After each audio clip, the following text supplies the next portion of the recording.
여러분 예로부터 마마라고 불렸던 병 천연두 아시죠? 요게 이제 다른 말로는 두창이라고도 하는데요. 20세기에는 3억 명이 이 천연두로 숨졌을 만큼 무서운 감염병이었고 설사 낫는다고 해도 왜 곰보라고 흔히들 예전에 불렀던 얼굴에 깊은 흉을 남겼어요. 근데 1979년 이후에는 천연두가 공식적으로 사라진 병입니다. 그런데 이 천연두와 비슷한 원숭이 두창이라는 감염병이 지금 유럽 14개국에서 발견됐습니다. 일단 사진을 한번 좀 보시겠습니다.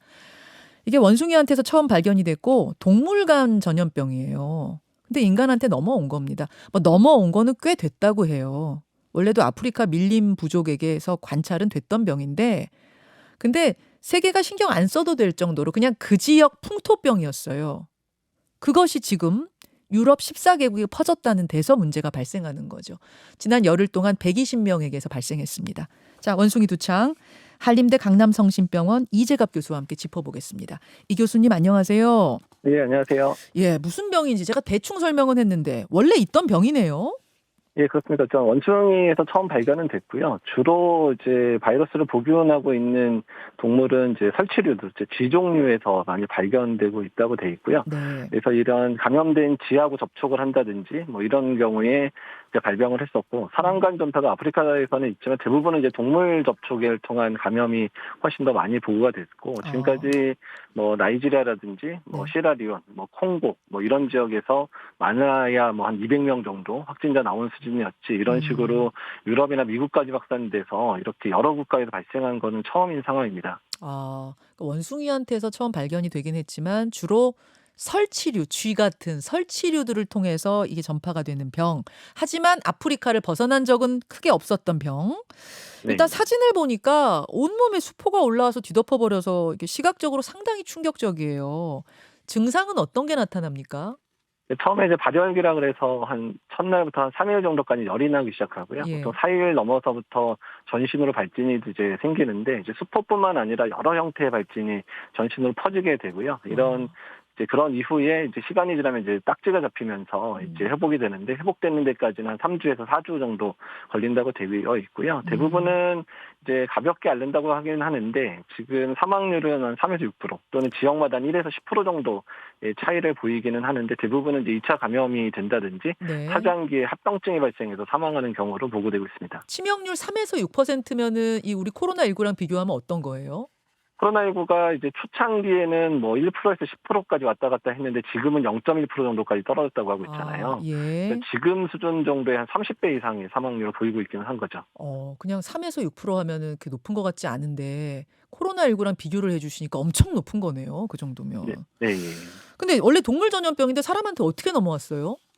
그러니까 보통 이제 동물에서 이제 전파가 되고 있는데 사람하고 밀접한 접촉을 한다든지 예. 또는 이제 뭐 아프리카 같은 데는 부시미치라 그래서 음식을 일부 이제 동물들 설치류라든지 이런 것들을 이제 유포를 하는 작업들을 하거든요. 그러면 이제 그때 피가 튀잖아요. 예. 그러니까 그런 감염된 이제 그런 동물의 피가 사람한테 튀면서 감염됐던 적들이 여러 번 이제 보고가 됐습니다. 그래서 아프리카에서는 대부분 동물 접촉력들이 대부분 확인이 됐었고요. 일부 가족들 간의 긴밀한 접촉을 통해서 네. 이제 전파되는 사람 간 전파 사례도 보고가 됐었었죠. 주로 이제 동물하고 직접 접촉해서 원숭이 두창 걸린 쥐에 뭐 피가 튄다든지 그게 체액 속으로 들어간다든지 이런 경우에 발견됐던. 네. 그럼 네. 코로나처럼 막 호흡기 감염 이런 전파는 없는 거예요?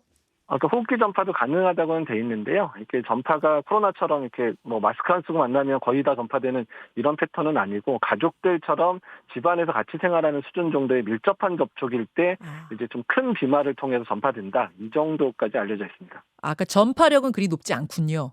예, 그러니까 호흡기로 되는 전파력은 높지 않고 대부분은 이제 감염된 사람하고 이제 피부가 닿는다든지 감염된 사람의 수포와 내 몸이 닿는다든지 하면서 내 몸의 상처를 통해서 이제 그 바이러스가 침범한다 이렇게 알려져 있거든요. 아까 저 동글동글 수포 막 발생한 게 내 몸 피부하고 접촉해가지고 근데 내 피부에 상처 있고 이러면 이제 뚫고 들어가는. 네. 예. 알겠어요. 이제 원숭이 두창이란 게 무슨 병인지는 알겠는데 이게 오로지 아프리카 안에서만 존재하던 그 지역 풍토병이 어떻게 단 열흘 만에 유럽 14개국에서 120명한테 발생한 겁니까?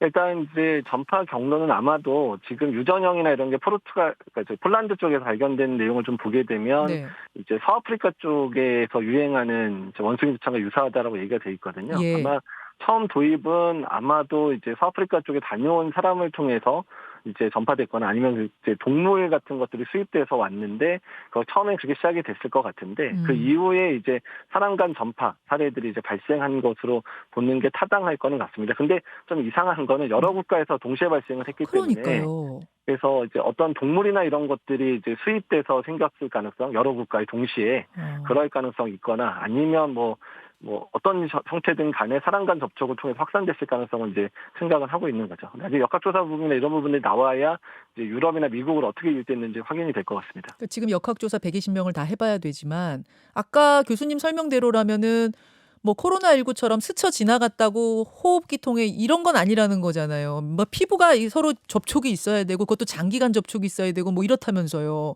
근데 네, 어떻게 예. 동시다발적으로 열흘 만에 120개국에서 120명한테 14개국에서 발생했는지는 잘 설명이 안 되는데 네, 예. 그래서 지금 겁이 나는 겁니다. 네, 예. 혹시 코로나 바이러스처럼 증상 없이 무증상으로 앓고 지나가는 경우까지 있습니까? 일단 이제 아프리카 사례는 뭐 케이스가 몇백 케이스 정도밖에 안 됐기 때문에 이제 네. 무증상 감염이나 이런 부분에 대해서 연구가 제대로 되지는 않았거든요. 근데 음. 접촉을 이제 했던 사람들에서는 대부분 열나고 증상이 되면 발현됐다 정도로 얘기를 하고 있고 대부분은 열나고 그리고 발진이 나기 시작하는 그 시점부터 대부분 전파가 된다고 생각을 하고 있기 때문에 그러니까 네. 무증상으로 인해서 감염되는 사례는 아직까지는 이제 확인되지는 않았다 정도. 그러니까 더 예. 연구가 필요하다 이렇게 말씀드릴 수 있을 것 같습니다. 그 120명 발병자들 대상으로 지금 역학조사 부지런히 뭐 하고 있을 텐데 그러면 이거 조사해 보면 뭔가 짚히는 공통점이 있을 수도 있겠네요. 예, 예. 그러니까 뭐 일부는 남성에서 주로 발생을 했었고 일부 동성애자가 발생을 했기 때문에 이제 동성애자 사이에 전파 아니냐 이런 얘기가 나오는데 좀 전체 케이스가 다 그런 것도 아니거든요. 음. 그래서 아마 일부 긴밀한 접촉을 하는 그룹 내에서 확산됐을 거다 정도로만 이해를 하고 있습니다. 음. 이게 우리나라로 넘어올 가능성은 그럼 어떻습니까? 일단 아프리카하고 우리나라가 교류가 아예 없는 거는 아닌데 아주 많지는 않잖아요. 네. 그러니까 아프리카에서 직접 들어올 가능성은 있지만 크지 않다. 다만 지금 현재 주로 우리나라랑 교류가 많은 이제 뭐 영국이라든지 미국이라든지 스페인 이런 데에서 중심으로 발생을 하니까 음. 국내에도 일부 이제 사례가 들어올 수는 있겠다. 그래서 국내에 음. 들어오는 거에 대한 모니터링을 직접 해야 되고 또 어제 이제 질병관리청 발표했지만 진단체계는 질병관리청 안에 이미 세팅이 좀 되어 있기는 하거든요. 아, 그래서 그래요? 국내 유입 사례가 들어오는지 제대로 관찰을 해야 되겠다고 생각이 들고요. 특히 최근 들어서 코로나19 안정 상황이 되면서 유럽이나 미국 여행객들이 늘어나고 있기 때문에 예. 이런 부분에 대한 주의는 반드시 필요합니다. 지금 이게 백신이나 치료제 다 있습니까? 예, 일단 치료제는 이제 2018년에 허가된 약이 실제 치료제가 있고요. 예. 메시라는 약이 있는데 가격은 아주 비싼 상황이고 예. 그다음에 지금 이제 이게 천연두에 이제 일종이죠. 허가된 약이었고 네. 원숭이 두창에도 이제 치료 효과가 있다라고 알려져 있는 상황이기는 하고요. 음. 백신도 기존에 쓰는 이제 두창 백신을 이제 여러 국가들이 이제 적성 국가로 보통 표현하는 국가들에서 이제 그 생물 테러용으로 좀 가지고 있다라는 정보들이 있어가지고 우리나라에서 많은 국가들이 예전에 이제 두창 백신들을 보관을 해가지고 냉동한 상태로 비축을 하고 있습니다. 그래서 백신과 치료제는 있다라고 생각하시면 됩니다. 팬데믹 뭐 이런 거 걱정할 정도는 아니에요. 제가 사실은 이게 너무 시각적으로 충격적이어서 예, 이거 예. 혹시 코로나19 끝나기도 전에 이거 또 번지면 어떻게 하나 그 걱정이 들더라고요. 그렇게 걱정할 팬데믹까지 갈 그런 병은 아니라고 보시는 거예요? 예, 일단 이제 뭐 코로나19처럼 전파력이 강한 수준은 아니고요. 어떤 예. 두창 정도였으면 저희가 팬데믹까지 걱정을 하는데 좀 두창 수준에 비해서는 전파력이 매우 약한 편에 해당되거든요. 이것도 병독성도 원숭이 두창이라면서요. 예, 근데 이제 사람에게 유행하는 천연두 같은 경우는 아. 감염 재생산 수가 한 3에서 6 정도로 생각을 하고 있기 때문에 코로나19에 준하는 정도의 전파력을 가지고 있기는 한데 네, 원숭이 네. 두차는 그 정도의 전파력을 가지고 있지는 않기 때문에 네. 이런 식으로 국소적으로 이제 우리가 보통 에피데믹이라는 표현을 쓰거든요. 네. 국소적으로 유행이 되는 상황 정도일 거라고 생각은 하고 있습니다.